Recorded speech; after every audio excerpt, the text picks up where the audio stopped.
once again, televiewers on Media Prime Television. You're on to your favorite bilingual television program, The Brief, which is dedicated to the review of striking headlines in the papers in Cameroon. The program is interactive. You can send in your contribution on Facebook, My Media Prime, or you join us directly through Skype, or you send your contributions on the numbers that you have on your screen out there, so that we can know where you are watching us from. And equally, to be part of the program, you can equally contact us if you want to be guest on the program. Distance is not a barrier. No matter the part of the world that you find yourself, you can equally join us through Skype or Zoom to contribute on the program. Our colleague of the French desk is already around with this morning to read the headlines in the French language.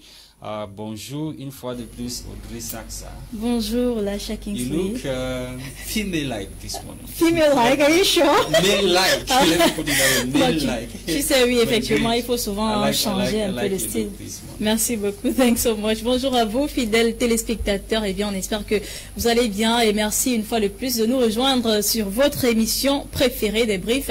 Et ce matin, le premier journal que nous allons choisir, eh bien, fait le constat de ce que les effets militaires sont de plus en plus portés par les civils, et il s'agit bien sûr du journal La Capitale Publique Cameroun Tribune qui en parle à sa une. D'après lui, vêtements, bérets, casquettes, chaussures de combat et même masques anti-Covid aux couleurs et motifs de l'armée sont devenus des objets de mode portés par des civils. La pratique sème la confusion et peut servir de couverture à des actes de banditisme. Le MINDEF entend siffler la fin de la récréation. Vous lirez donc le focus de ceci dans les pages 6 et 7 de Cameroun Tribune. Poursuivons avec le journal Repère qui parle d'Enéo. La tension ne baisse pas et d'après le journal, elle est ravivée par ces derniers mois par les délestages dans les 3 régions septentrionales. Malgré une légère embellie, la solution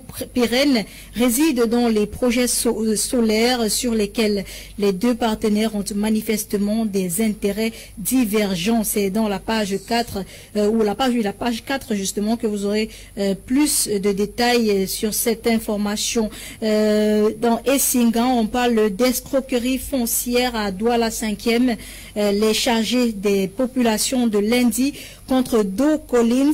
Le journal renseigne que dans une lettre remise à Joseph John Gouté en septembre 2021 lors d'une audience accordée à son chef traditionnel, cette collectivité villageoise Bassa met à nu les tentatives de prédation sauvage de ces terres par le député Djouvouri qui, ces derniers temps, tente de contourner l'issue du procès qu'il a pourtant intenté devant le tribunal administratif du littoral. Découvrez plus sur les pages 5 et 8 ou 7, 5 et 6 et 7 pardon, de ce journal. Terminons donc avec le journal bleu de Aman Mana Le Jour qui parle du stade Olembe. La CAF donne 5 mois au Cameroun pour la construction du chantier. Le point sur ce chantier, c'est en page 5 de Le Jour. Voilà, mesdames, messieurs, pour les tabloïds en langue française. Place au tabloïd en langue anglaise avec toi, la Chaki. Thank you, Audrey Zaksa. Let's kickstart with the Lone English Daily, The Guardian Post. The Guardian Post newspaper this morning is interested in the cry by the city mayors of Limbe and Kumba. According to the paper, councils crumbling under weight of debt. Mutanga and Mewano blame situation on slow takeoff of decentralization. You can get more details about the cries of the city mayors of Kumba and Limbe only in this edition of the Guardian Post newspaper. The paper is equally interested in the killing of one notorious Amba commander in Kumba, that's in Mbonge subdivision, Meme division of the southwest region of the country. According to the paper, notorious Amba commander killed in attempt to extort travelers along along that stretch of road. More details about how the incident unfolded yesterday in Bonge subdivision, Meme division of the southwest region of the country. And the Guardian Post is also interested in the inaugural ceremony of a new building hosting FECOM office in the southwest region of the country. The magnificent edifice was inaugurated yesterday. And according to the paper, Southwest region of FECOM inaugurates new Southwest office, and the turnout, there was massive turnout of CPDM and top government officials in that part of the country to inaugurate the magnificent edifice housing FECOM offices in the Southwest region of Cameroon. Let's stay with the Guardian Post newspaper to talk about MRC COVID-19 fund controversy. Lawyer fears over 4 billion francs CFA is missing, and more revelation, according to the paper, continued to surface, bringing pressure to bear on frontline opposition or officials in the Cameroon Renaissance Movement political party MRC. COVID-19 fund raising exercise. The scheme dubbed Suivi Cameroon Survivor Initiative has been the subject of unending debates as donors continue to press for accountability concerning the management of the said funds that the officials are being accused of mismanaging parts, and some of these officials are being accused of having used part of the money to purchase luxurious cars for themselves. More details in this edition of the Guardian Post newspaper. Let's take you to the Advocate newspaper. The Advocate this morning is dedicating its front page to the inauguration of the CFA 500 million FECOM edifice in Boya, chief town of the southwest region of Cameroon. According to the paper, Lords those who inaugurated the building, Lords General Manager for success in record time, and political bigwigs make impressive turnout at the event yesterday in the southwest region of Cameroon. Let's leave the Advocates. We are with the Emergence newspaper to talk about CAF inspection team in the country. We are told that CAF has given the government of Cameroon, or the CAF, after the inspection team has given Cameroon 5 months for works to be completed at the Olembe Sports Complex in Yaoundé. The Minister of Sports and Physical Education, Narcisse Mwele Kombi, says works are advancing at the said sports complex. It should be recalled that the sports complex has already swallowed over 66 billion francs CFA, and those in charge of executing the contract are demanding over 55 billion from the government of Cameroon to ensure that the said complex or construction works at the said complex are completed ahead of time. Let's take you to the west region of Cameroon, where the mayor of Bamenju is reported to have died recently. He died in Yaoundé, according to sources, after an illness. Thank you for watching, televiewers. We are back in the studio to continue with the discussions this morning, and we are welcoming our sportsman, Etape Kante, who is with us this morning. Bonjour une fois de plus, Etape Kante. Bonjour la Jacques Insili, bonjour à nos millions de téléspectateurs qui nous regardent en ce moment. Oui. Eh bien, on commence avec l'information sur la CAF. Après avoir évalué le niveau d'avancement des travaux du chantier, la CAF a donc donné 5 mois au Cameroun. Que se passe-t-il réellement avec ce chantier-là? Eh bien, il faut dire que les travaux piétinaient il y a de cela un temps, et comme il est prévu que nous allons organiser une compétition africaine, la CAN. Donc, il est important que le gouvernement trouve les moyens pour que les travaux soient finis. Et bien, c'est pour cela que la CAF est descendu sur le terrain. Le comité d'inspection des travaux est descendu sur le terrain accompagné du ministre des Sports et de l'Éducation physique camerounais, Nassi Samuel Kombi, pour analyser effectivement l'état d'avancement de ces travaux. Il faut dire ici que on peut estimer ces travaux à plus de 91%, puisque à l'entrée du stade, les travaux sont déjà faits. Is it a stadium or the sport complex as a whole? Non, mais écoutez, c'est un complexe sportif qui va abriter la compétition. Lorsqu'on parle d'un complexe sportif, on parle de la pelouse, on parle du centre commercial, on parle des hôtels, on parle d'une piscine olympique et bien d'autres encore. Donc, il faut dire ici que les travaux sont entrepris sur l'habillage déjà de la cuvette au-dessus, la peau du pangolin qui sera décollé. Il faut dire, comme Lacha le disait tout à l'heure, des travaux qui ont déjà coûté pas mal d'argent. Et il y a même encore un prêt qui n'a pas encore, qui reste encore à être remboursé. Le président a autorisé 55 milliards, 55 millions. Justement, il y a de cela, je crois, 4 semaines, on avait constaté que ces travaux piétinaient. Et pour cause, l'entreprise McGill soulignait le problème d'argent. Et vu le fait que le président de la République veut, n'est-ce pas, offrir un complexe de ce genre, le complexe d'Olembe, à ses compatriotes, à ses citoyens, il a débloqué 6, quelque chose de milliards pour, n'est-ce pas, relancer les travaux. Donc, où en sommes-nous avec l'état d'avancement de ces travaux?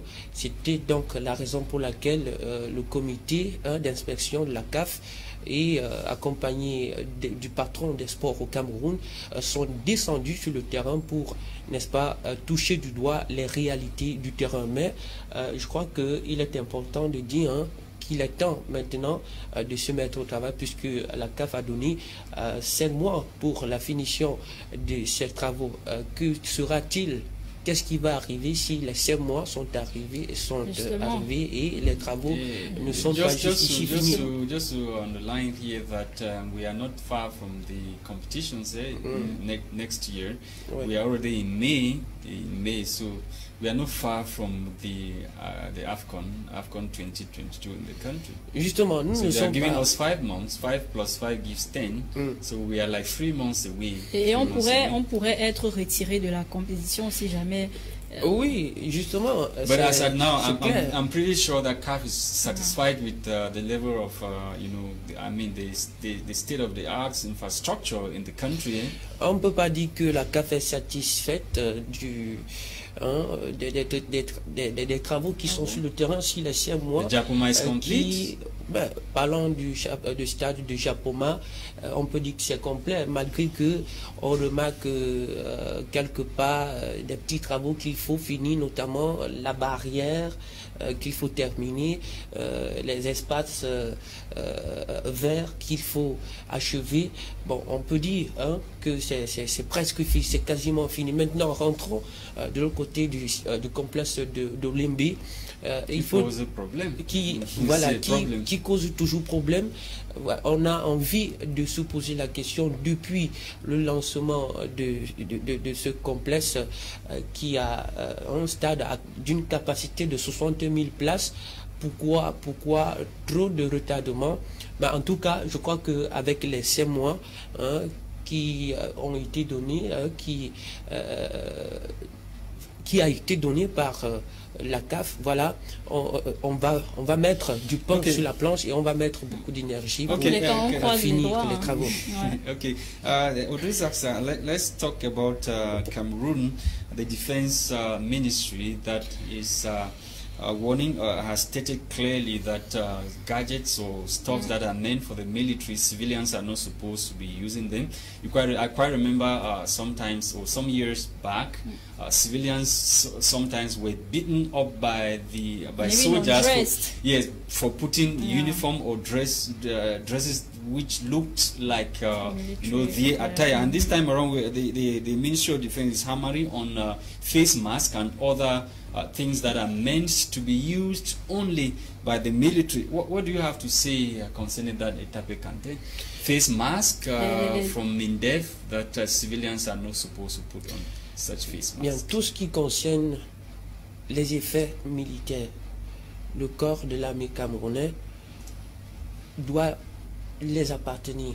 Just imagine, I'm a military man, my wife is not a military man. Non, does it mean she cannot put on my face mask? C'est pas parce que vous avez une femme civile et vous êtes militaire qu'elle doit porter les choses militaires. D'abord, il y a derrière cela une sorte de confusion. Yes. Oui. Lorsque vous voyez un civil qui a arboré peut-être le masque de militaire, estampillé des couleurs militaires, vous avez comme impression qu'il est dans le corps de l'armée. Et du coup, il dégage une certaine aura. Et ça, voilà. Voilà. Et ça peut l'amener à poser des actes qui sont ignobles. Il peut, à travers ça, escroquer des personnes. But sources from the Ministry of Defense of Cameroon, they are saying that some citizens or some civilians have been using these face masks and other stuff to commit crimes, to intimidate the population and, put fear in the midst of the population. Some have even gone as far as even stealing with the use of this face mask, claiming or making it to seem as if those people are elements of the defense and security forces. Justement, c'est cet ensemble de problèmes soulignés que je pense que l'administration camerounaise a décidé donner avant de mettre un terme à cela, à cette pratique qui, selon laquelle les civils portent les vêtements militaires, les cache-nez militaires, bref, tout ce qui concerne le corps de l'armée. Donc, Monsieur Lacha, il faut souligner une fois de plus que derrière cette pratique, il peut avoir beaucoup de dangers, des conséquences négatives. Voyez-vous, certaines personnes parfois se cachent derrière cela pour poser des actes barbares et se font passer pour des militaires alors qu'ils ne le sont pas. Et c'est justement dommage, Quentin, parce que quand même il y a beaucoup de Camerounais qui aiment bien ces motifs militaires là, parce que c'est une sorte de style, ça amène un style particulier. Même pas toujours ça en fait. Le motif militaire à la base d'abord, les gens aiment porter ça parce que ça amène un style particulier. Beaucoup le portent même juste pour le style. Just what Quentin was saying, he says a kind of shock way when you see a military, the perception of the military with the scene or the needs of the population. Justement, ça donne une sorte de... So the decision taken by Joseph Betty Assomo is a good one, right? Oui, il faut dire que c'est une très bonne décision pour ne pas mélanger les patates et les macabots afin d'avoir, n'est-ce pas, une situation dans laquelle on ne sait pas comment s'en sortir. Et il est important de dire ici là que le ministre de la Défense, Joseph Betty Assomo, a pris une bonne décision.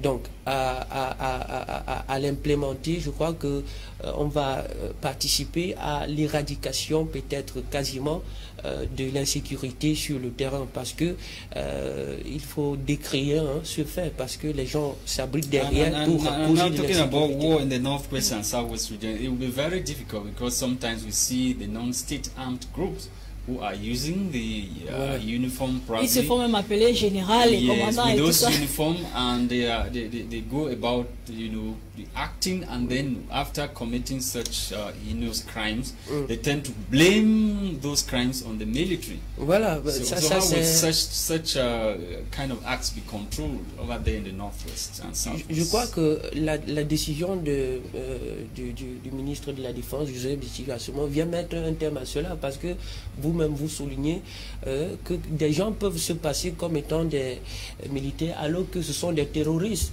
Ils vont finir de causer des meurtres, des génocides, tuer les gens, et puis on va accuser des militaires. Donc je crois que c'est une façon de... notorious Amba commander who was killed in the Mbonge subdivision yesterday, he stopped a car and was trying to, collect money from travelers in the May division. Ça, ce sont des actes à condamner. Heureusement que le gouvernement est en train de trouver des issues à cela. Donc je crois que il est vraiment très agréable de dire que cette décision vient au moment où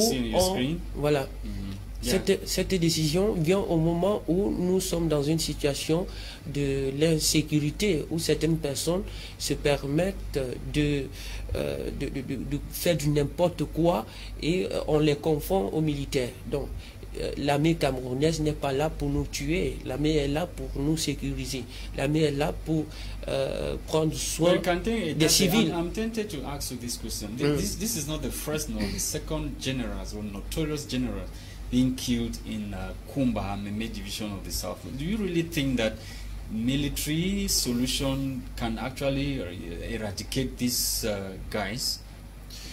Eh bien, laissez-moi vous dire que de ma propre enquête que j'ai menée, essayé de mener, ce n'est pas seulement, c'est-à-dire les sécessionnistes.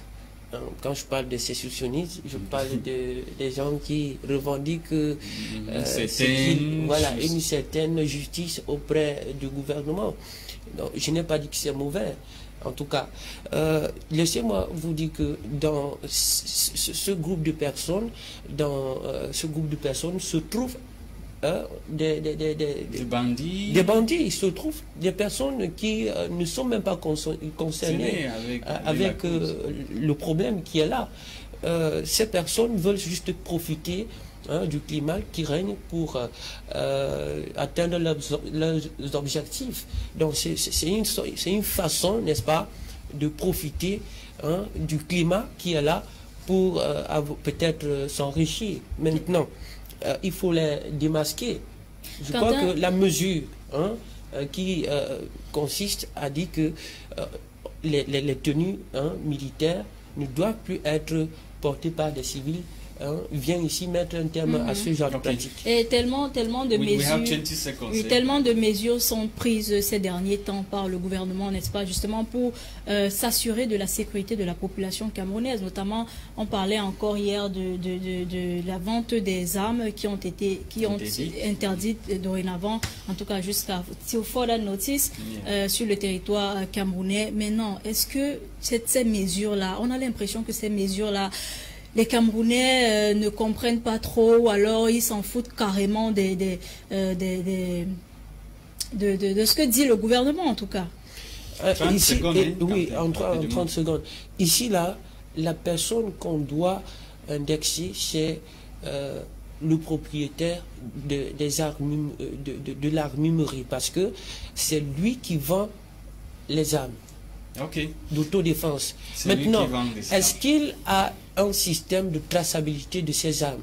D'accord. Est-ce qu'il a un système de traçabilité de ces armes? Eh bien, voilà, c'est sur les paroles de Quentin que nous mettons un terme à l'édition de ce jour, pardon. Nous sommes arrivés à la fin de l'émission. Thank you so much, We are out of time. Televiewers, it was a pleasure having you once again on today's edition of the program. Thank you so much for watching. See you tomorrow for yet another edition of What the Papers Must Have Said. Audrey Saxa was our co-presenter. My name is Lasha Kingsley. Bye-bye. Tomorrow is another day.